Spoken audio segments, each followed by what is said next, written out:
Hello, everyone, and welcome to the Bantamweight Boxing Podcast, pound for pound, the number one boxing podcast around.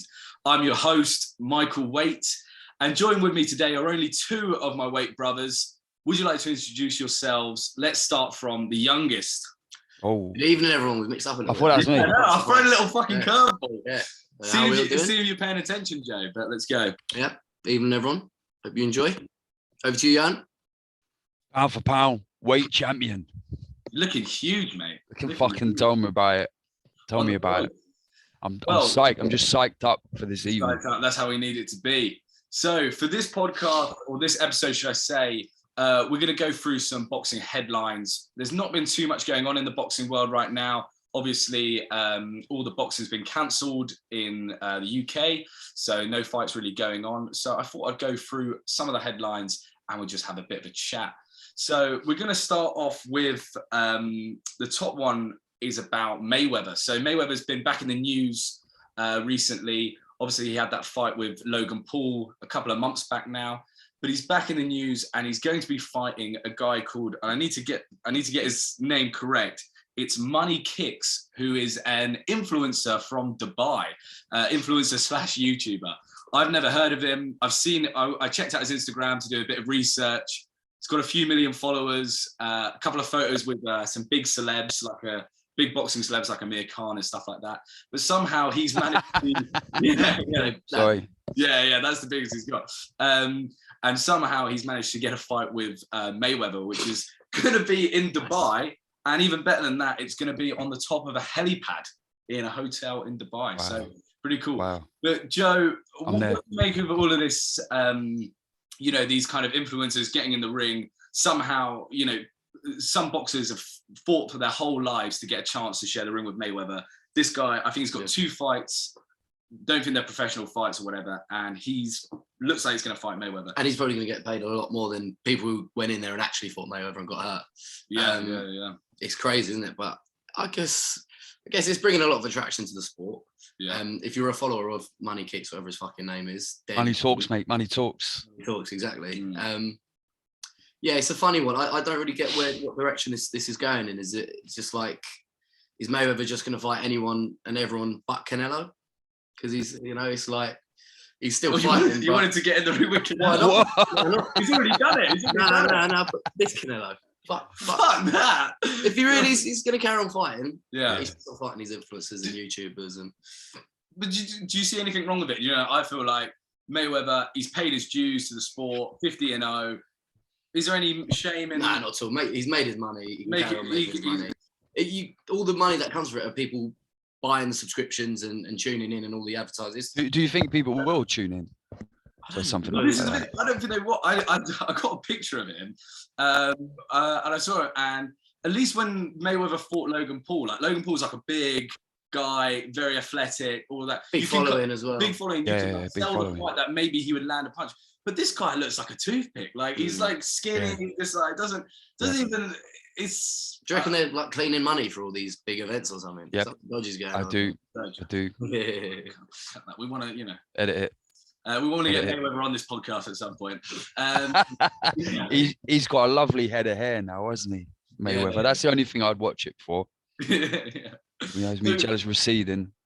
To wrap this stuff up, do you feel it makes a mockery of the sport at all when you see, your greatest? That's what.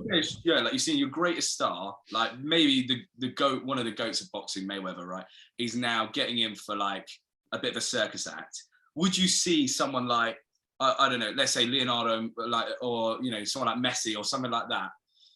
Well, I suppose it's a difficult equivalent, but him, would you see him in a situation where he would do play against 10 5-year-olds or something? 10 5-year-olds and make a load of money? I suppose it's a hard comparison to me. I just think Mayweather's done so much for boxing. He's allowed to go. He's got the pass. He's got the pass. I think. Until he gets knocked out. But people always phrase it in that way about making a mockery of the sport. It don't make a mockery of the sport. It just makes a mockery of the fighter. But then who cares? I mean, what didn't Foreman get in the ring with 10 guys in one night or something? But it's a tradition. It's a tradition of boxers doing. Yeah, Rocky got in with crazy thing. Hulk Hogan. Yeah, So I think, Yeah. Well, I think it's a good chance for us actually to maybe discuss a little bit about the whole YouTube kind of boxing scene as a whole, because we've not really discussed it on this podcast. We've I don't think any of us have got any qualms with it. I think it's quite entertaining, a lot of it, but it's kind of gone in the background. We haven't really spoken about it. How would you compare this kind of stuff, Joe, maybe to what Jake Paul's doing at the moment, where it's similar? You're almost asking the same sort of questions. That is that it's almost like fantasy fights. I think Johan's right. When you get actual fighters, boxers that have had great careers doing it, you run the risk of being like, oh, well, how much credit can you give Mayweather if he then doesn't convincingly beat Logan Paul, whether or not you think he put full effort in or not. But I don't think there's anything wrong with getting two unprofessionals that are training and then putting on a fight. I think there's that whole KSI Logan Paul thing. I think they're good ambassadors of boxing. It brings younger people to start watching it. It creates more talk of boxing is a good thing. It's a good thing, always will be. And Jake Paul's now called out John Fury, so I don't think there's anyone who doesn't want to see that fight. You pay 50 quid. Honestly, I'd rather probably see that than Spence Crawford. Like, genuinely, as a boxing fan, like, that ain't gonna be no chess match. That ain't gonna be a fight. God knows what that will be. God knows. Anyway, let's move on from this kind of YouTuber boxing and stuff like that, and on to another person who's in the headlines, another person who doesn't leave the boxing headlines really. Canelo Alvarez is back again, and there's potential of him fighting Jermell Charlo. So another big middleweight, very talented, great knockout power from Charlo. But Johan, is it gonna, does it excite you? Can you see any other result other than Canelo dismantling this man? In a way, it's a quick one. Way strong and fast. Yeah, Jermell Charlo's both of those things. Obviously, what is WBC champion at 160 pounds. I see it as I think it's a more interesting fight than Canelo fighting anyone, picking anyone from cruiserweight. I think it's more interesting than that. But I think it's a simple answer to it. I think Canelo wins. But I think it's an interesting fight. I think I'd rather see him fight Benavidez at 168, because that's someone there who obviously, there's a whole issue with testing positive for drugs. A few years ago now, was it 2019? But I think he's the only person in the 168 category that is still a test for Canelo.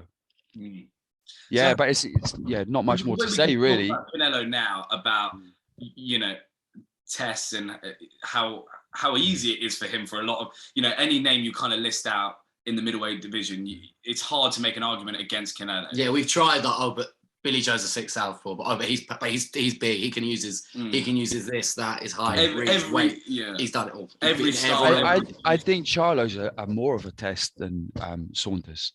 Or at least than Saunders turned out to be. I don't know much about Charlo. I feel like he's a bit of a hype job still. Who's he really? Well, no, I mean, his last fight was with Montiel, and what was that? Unanimous decision. I think that was a 12-rounder. And then the guy that gave Triple G trouble, I can never say his name. Derevchenko, yeah. I think he's good. He's good. I don't think he's a hype job. I think he's a good fighter. He's fast. He's strong. I think he gives Canelo, I don't know if trouble's the right word, but I think it's a fight. I think it's still a win for Canelo. I think it's hard to see it. It's hard to see it in any other way than that. But it's a reasonably interesting fight. Yeah, I think it's similar.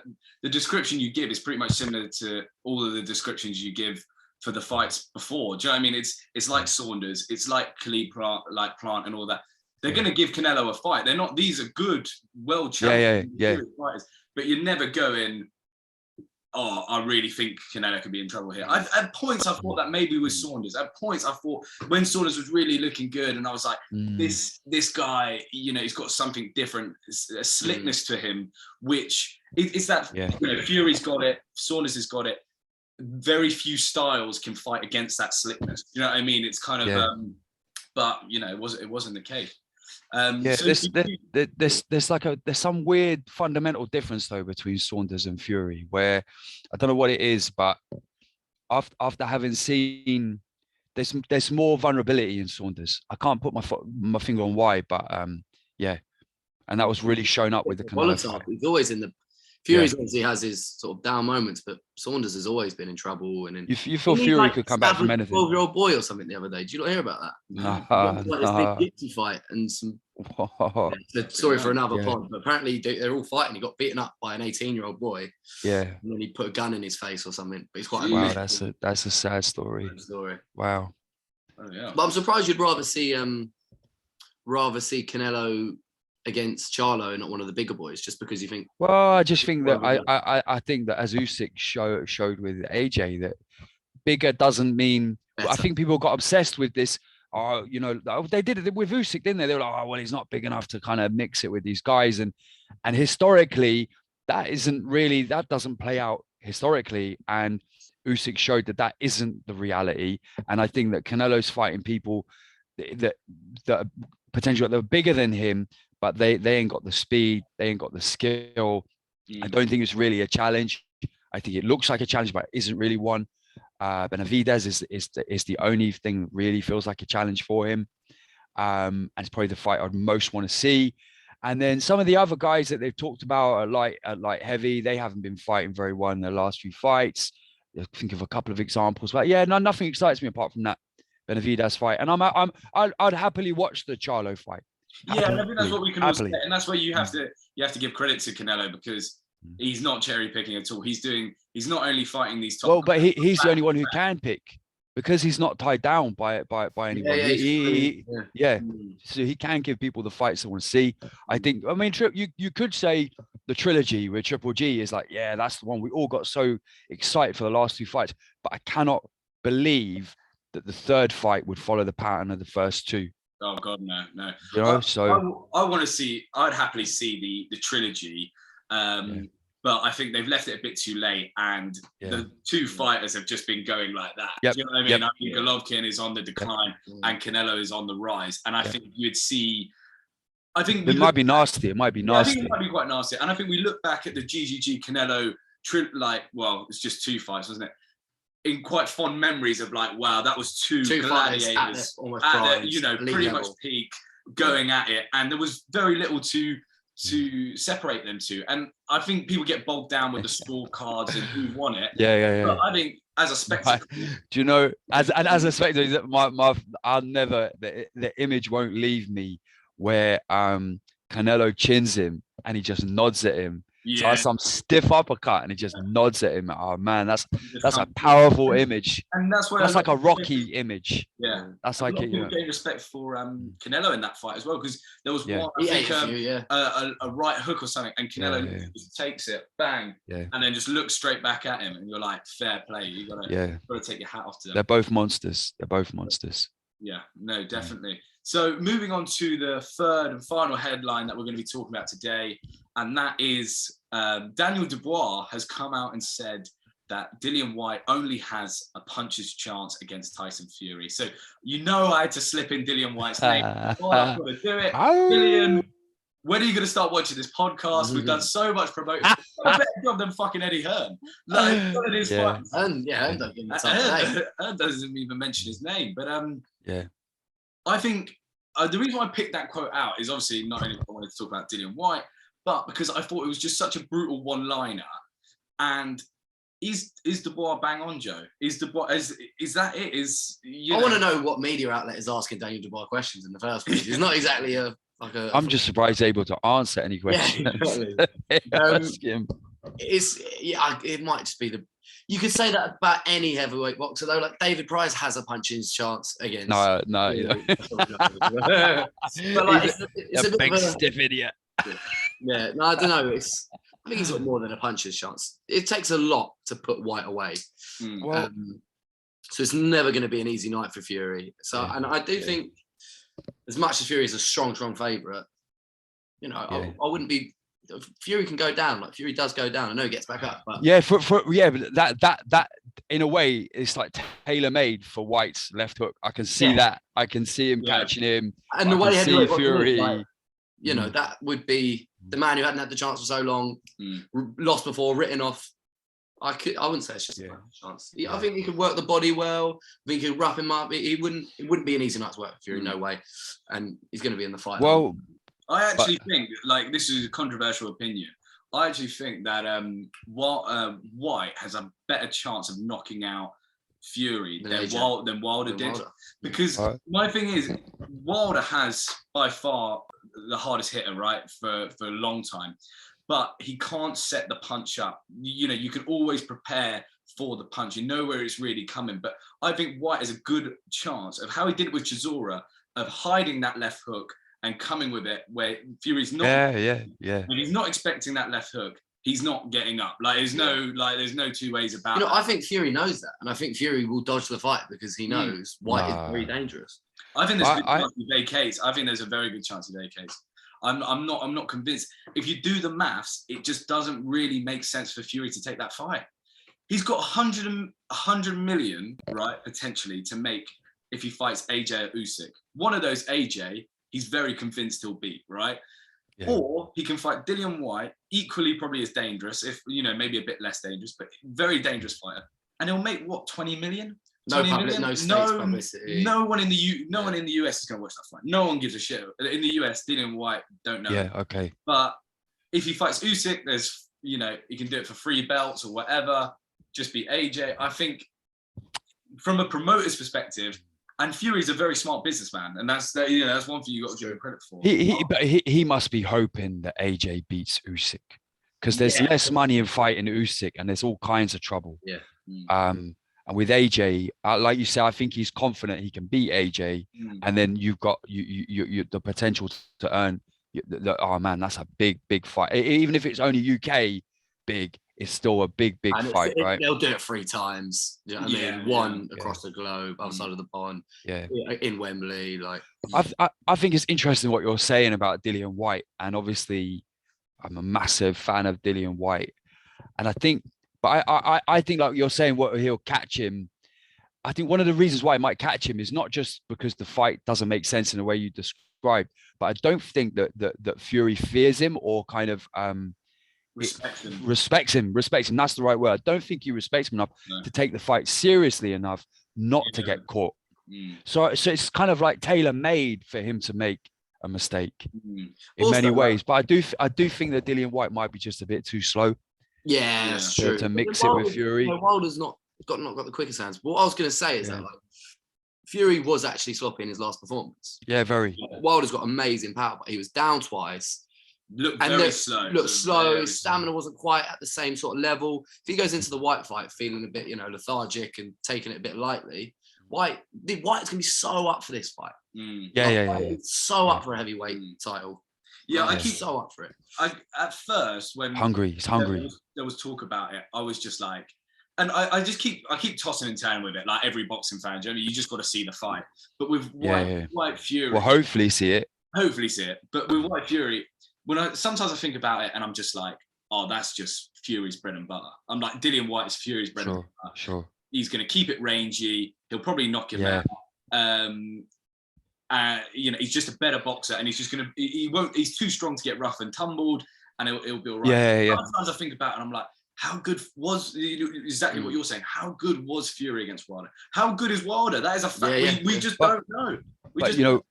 With the absence of particularly of great fights, I sometimes find myself watching as many press conferences, highlights of press conferences as fights, right?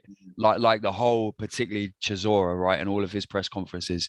And I think that exactly. And I think the press conference and just the build up. Wow, I mean, imagine the face-to-face with those two. I think the best thing that Dillian Whyte brings is that I think that he's the only fighter who can get under Tyson Fury's skin. I give even better than Fury maybe even gives, or at least equal. They're on the same way of like viciously undermining people. Yeah, and also just not really the full ticket, either of them. Do you know what I mean? Like, they're just about anything.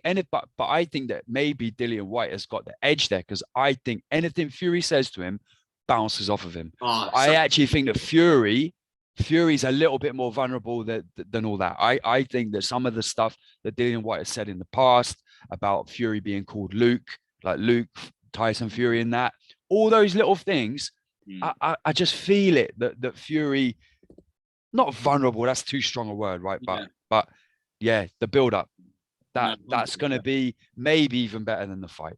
Yeah, God willing, we get that fight. I really want to see that fight. It's just a hard one to predict, and we know we're going to see AJ Usyk now, and then it could make a great. I think. Do you know what? The more I think about it, not just the build up, the whole fight is more fun than even Fury AJ or Fury Usyk. I think that those fights will follow a kind of a pattern that we can all predict and won't have the same excitement. But the Dillian Whyte fight, there's some excitement. I feel some excitement there. I think, there is a chance of a knockout. There is a chance of, I like the sound of it. Fights out of my head. That's what I'll do before, you take a very basic one, AJ Pulev. We all saw that fight before it happened. Do you know what I mean? You literally dreamt it. That was a carbon copy of what we expected to happen. Yeah. But when I try and put Fury and Whyte in the ring, how does he approach that fight? If you're Fury, I don't know what happens. Do you fight distance? It's difficult. But I think we'll bring it to a close there. We've covered a few good topics. I really enjoyed this podcast, actually. I think it was fun to just go over some of the headlines. Big fights coming up, and I think February is going to be a really big month for British boxing. We've got Amir Khan, Kell Brook, and also one fight which might go under the radar. Don't laugh, yo. It's a big fight. Another fight I think will go under the radar is actually Danny Jacobs is fighting John Ryder, which I think is actually that is a good fight. I think it's actually going to be a really good fight. Yeah. John Ryder was great against what's his name? It's a while. Liam Smith. Yeah, he's fought a while ago and put up a really good performance against Liam Smith. And I think Jacobs looked a bit shaky. He's getting a bit on now, isn't he, old Jacobs? But anyway, fair play for him to take that fight. It's a tough fight. Tough fight. Anyway, well, let's all say now. Thank you guys for listening. Good night, everyone. Please like and subscribe. Goodbye.